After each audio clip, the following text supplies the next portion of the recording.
आपको मैं बताता हूँ, मैंने पहली 3 लाइनें कब लिखी और कैसे लिखी और वो क्या थी और फिर मुझे उससे क्या मिला। आप कहिए जी क्या मिला, क्यों लिखे हम। अब मैं आपको 3 लाइनें सुनाता हूँ। मैं कॉलेज में पढ़ता था और मेरे पिता दुकानदार थे, मजदूर थे, समझ लो मैं मजदूर बाप का बेटा हूँ। तो मुझे बहुत भूख लगी थी। कॉलेज से घर में आया, बीए फर्स्ट ईयर में पढ़ता था, 12वीं क्लास होती थी तब, बीए फर्स्ट ईयर। तो माँ को कहा मुझे बड़ी भूख लगी है, खाना दो। वो कहते पहले दुकान पर अपने पिताजी को ये रोटी दे आ और तब तक मैं खाना बनाती हूँ। मैं खाना लेकर गया डिब्बा और साइकिल पर जाता था, खूब तेज साइकिल चलाता था। घड़ी मेरे यहाँ होती थी और ये रहता था भी कितनी जल्दी जाऊँ। अगर मैं 8 मिनट में जाऊँ तो अगले दिन उससे कुछ सेकंड कम या आधा मिनट कम में जाऊँ तो और अच्छी बात है। ऐसे मन में रहता था, जैसे शायद तुम्हारे मन में भी रहता होगा।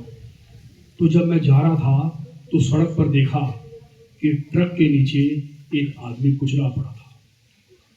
मैं साइकिल से उतरा और मैंने उसे ध्यान से देखा।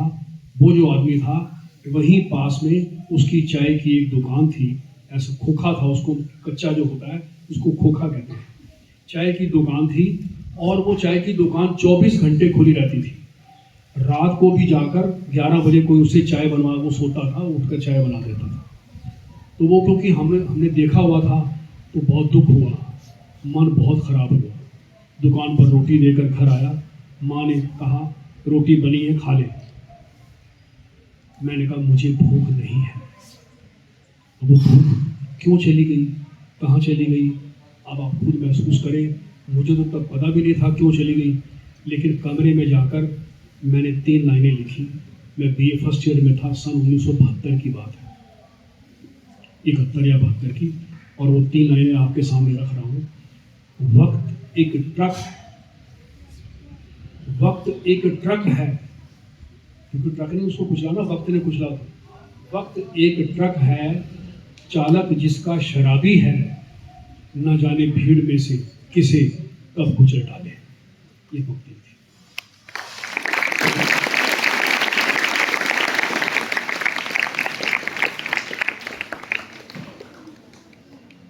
तो बहुत समय तक मुझे भूख नहीं लगी और फिर मैंने सोचा कि ये लाइनें तो लिखी गई, अब मैं इनका क्या करूं।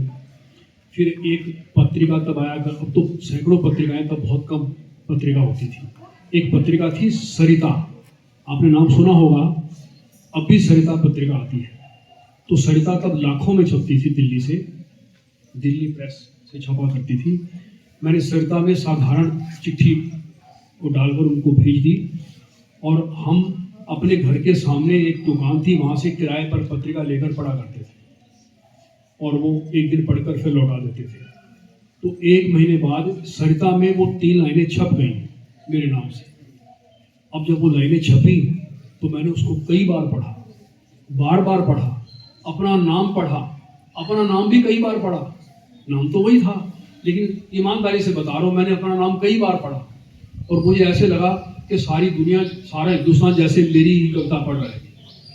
और मुझे बहुत बहुत बहुत अच्छा लगा।